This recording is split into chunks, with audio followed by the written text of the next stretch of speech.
안녕하세요. 공부하는 엄마 아빠 공빠 공마입니다. 작년 2021년 공빠TV에서 실버타운 탐방기로 30여 곳 소개했습니다. 올해 2022년에 달라진 정보들이 많아서 새롭게 정리해서 알려드리겠습니다. 오늘은 첫 번째 시간으로 성북구에 있는 노블레스 타워를 소개해드리겠습니다. 공빠TV에서 노블레스 타워를 분양형 자가 소유용으로 소개시켜드리고 주택연금을 드시라고 안내드렸는데 수정해야 될 것 같습니다. 이곳이 분양형으로 출발했지만 그동안 업체 측에서 계속 구입을 해서 90%가 임대입니다. 그리고 해마다 물가 상승률에 따라서 식비라든가 생활비 같은 것들이 조금씩 오르잖아요. 근데 이것도 상향된 그런 금액들이 있어서 그 부분도 알아보겠습니다. 서울 지하철 중에서 동북선 경전철이 노블레스 타워 가까이에 지나가게 됩니다. 완공될 경우에 전철역에서 150m 거리에 위치하게 됩니다. 이제 노블레스 타워는 역세권 실버타운이 되는 거네요. 그렇습니다. 위치를 잠깐 보겠습니다. 노블레스 타워는 서울 성북구 종암동에 위치하고 있고요. 4호선 기름역, 6호선 고려대역, 월곡역 정중앙에 있다고 보시면 됩니다. 서쪽으로는 개운산 공원이 있고요. 남동쪽으로는 유명한 홍릉 숲이 있습니다. 가까이에 고려대가 있고요. 북한산 둘레길에 닿을 수가 있습니다. 4대 궁이 버스로 몇 정거장 안 되기 때문에 그렇죠. 그곳을 산책하기도 좋을 것 같습니다. 다음은 노블레스 타워의 시설과 어르신들의 활동 모습을 사진으로 살펴보겠습니다.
각 실버타운에 대한 정보는 홈페이지에 나와 있습니다. 노블레스 타워 홈페이지를 가보니까 국가가 인정한 최고 실버타운이라고 하네요. 실버타운 최초로 CCM 인증을 획득했다고 합니다. CCM이라 함은 소비자 중심 경영을 하고 있는 기업이라는 인증서를 받은 거죠. 성북 노블레스 타워는 서로 다른 면적의 주택이 10가지가 있습니다. 그 중에서 면적이 작은 것도 있고 넓은 것도 있는데요. 가장 적은 것은 18평형, 가장 넓은 곳은 45평형이 있습니다. 그중 공빠TV에서는 1인 독신 가구가 살만한 주택은 28가구가 살고 계시는 18평형을 정해보았고요. 보증금은 3억 3천입니다. 2인 가구가 사시기에 적합한 곳은 33평형으로 선택을 했는데요. 52세대가 거주하고 있고요. 보증금은 5억 5천입니다. 이 금액은 작년에 비해서 작은 것은 2천만 원 정도, 가장 넓은 곳은 5천만 원 정도 보증금이 인상된 것입니다. 생활비를 살펴보겠습니다. 1인 가구 18평형의 경우에는 기본관리비 81만 원 정도 되고요. 45식 의무식의 식비가 36만 원, 합쳐서 117만 원 정도 됩니다.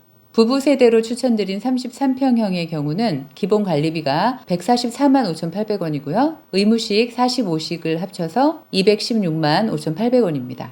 노블레스 타워는 다른 곳과 다르게 입주하실 때 부대 시설을 리모델링 및 개선을 위한 시설 감가상각비를 받고 있습니다. 1인 1,500만 원, 부부 경우에는 2천만 원이 되겠죠. 이 금액은 6년에 걸쳐서 소멸되는데 그 전에 이사 가실 경우에는 남은 금액은 반환된다고 합니다. 이 금액을 한 달로 따져보니까 1인은 21만원, 부부 가구는 28만원이 됩니다. 이 금액을 생활비에 합쳐야 다른 곳과 공정하게 비교가 가능하겠죠. 그 금액을 다 합쳐서 1인 기준으로 18평형 보증금 3억 3천에 90식으로 환산한 생활비는 174만원이고요. 부부 세대로 추천드린 33평형의 경우에는 보증금이 5억 5천, 90식 환산 생활비가 317만 원입니다. 이 금액들은 작년 대비 1인당 관리비가 한 4만원에서 6만원 사이가 올라간 것이고요. 식비는 7천원에서 8천원으로 인상된 것입니다.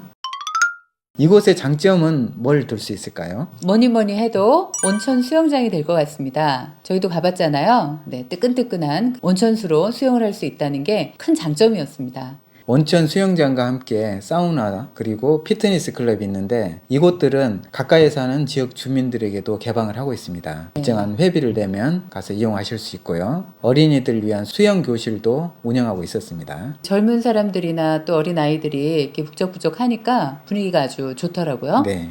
두 번째로 이곳의 장점은 전용 면적이 없다는 것이죠. 보통 실버타운이 50% 전용률을 이야기하는데 이곳은 70% 전후로 형성되어 있습니다. 그래서 넓은 면적에서 생활하실 수 있다는 점이죠. 세 번째는 실버타운 바로 옆 건물에 요양원, 아프신 분들이 돌봄 서비스를 받으실 수 있다는 게 큰 장점이었습니다. 부부 세대가 한 분은 실버타운에 그리고 한 분은 요양원에 이렇게 계시면서 멀리 떨어져 있지 않고 하루에도 몇 번씩 만나뵐 수 있다는 게 큰 장점이었습니다. 그럼 이곳의 단점을 찾아볼 수 있을까요? 단점도 찾아야죠.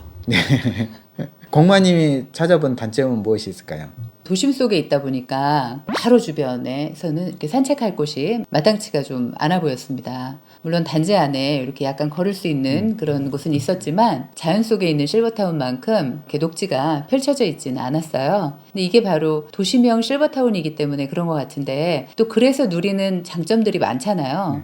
굳이 찾아보자면 단점이 되겠습니다.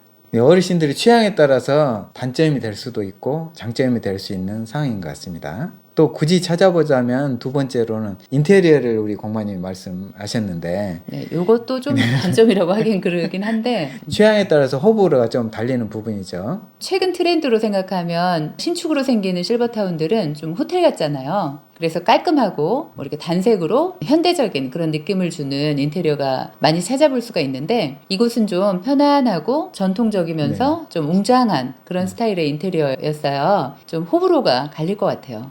한국적인 인테리어라고 보시면 되겠습니다. 단점은 아니죠. 네.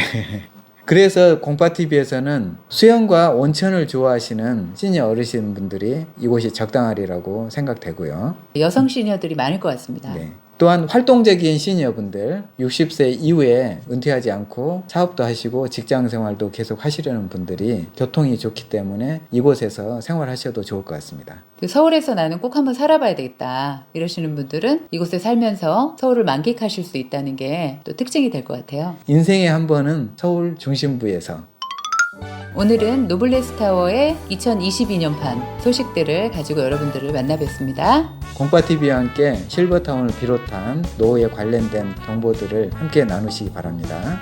끝까지 함께 해주셔서 감사드립니다. 감사합니다.